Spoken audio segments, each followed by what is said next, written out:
வணக்கங்க. நான் ஈரோடு மாவட்ட சைபர் கிரைம் காவல் ஆய்வாளர் பூர்ணச்சந்திர பாரதி பேசுகிறேன். இப்போ ரீசெண்ட் டேஸில் ஒரு ஸ்கேம் ரொம்ப எல்லார் மக்கள்கிட்டையும் என்னதுன்னா போயிட்டுருக்கு. அது என்னன்னு நான் சொல்லிடுறேன். ஸ்காலர்ஷிப் தரதா சொல்லிட்டு ஒரு ஸ்கேம் பண்ணுறாங்க. அது எப்படின்னு பார்த்தீங்கன்னா, நீங்கள் உங்களோட பசங்க இல்லை பொண்ணுங்க படிக்கிற எந்த கிளாஸ் படிக்கிறாங்க, என்ன செக்ஷன்ஸ் படிக்கிறாங்கன்ற டீட்டெயில்ஸை எமிஸ் மூலமாகவோ இல்லைன்னா பக்கத்தில் இருக்க டியூஷன் சென்டர் மூலமாகவோ இல்லை எஜுகேஷன் கன்சல்டன்சி மூலமாகவோ அவங்க வாங்கிக்கிறாங்க. வாங்கிட்டு பேரண்ட் ஆகிய உங்களுக்கு கால் பண்ணுறாங்க. கால் பண்ணி நாங்கள் இந்த மாதிரி கவர்மெண்ட்லேருந்து பேசுகிறோம், உங்கள் பையன் இந்த கிளாஸ் தானே படிக்கிறான், இந்த ஸ்கூலில் தானே படிக்கிறான், இங்கே தான் அடுத்து இந்த கிளாஸ் தானே போக போகிறான், பேர் இது தானே, அப்பா பேர் இது தானே, அம்மா பேர் இது தானே அப்படின்னு சொல்லும்போது ஆமாம் அப்படின்னு சொல்லிட்டு உங்களுக்கு நம்ப ஆரம்பிச்சிடுறீங்க. என்ன சொல்கிறாங்கன்னா, கவர்மெண்ட்லேருந்து ஒரு 35,000 என்னதுன்னா உங்கள் பையனுக்கு ஸ்காலர்ஷிப் கொடுக்குறோம்.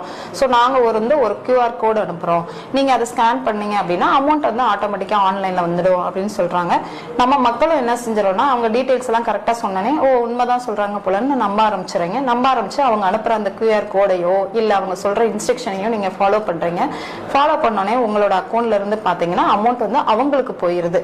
இப்போ ரீசெண்ட் டேஸ்ல பாத்தீங்கன்னா எங்களுக்கு ஒரு 16 to 17 கம்ப்ளைண்ட்ஸ் இந்த மாதிரி நாங்க ரிசீவ் பண்ணியிருக்கோம். தயவு செஞ்சு எந்த ஒரு கவர்மெண்ட்ல இருந்தும் ஸ்காலர்ஷிப் கொடுக்குறாங்கன்னா டைரக்டா உங்களோட இந்த மாதிரி ஃபோன் பண்ணி கொடுக்க மாட்டாங்க. ஒன்று ஸ்கூல் வழியாகவோ இல்லைன்னா ஸ்கூல் வழியாக தான் வரும். அதனால இந்த மாதிரி ஒரு ஃபோன் வந்தது அப்படின்னா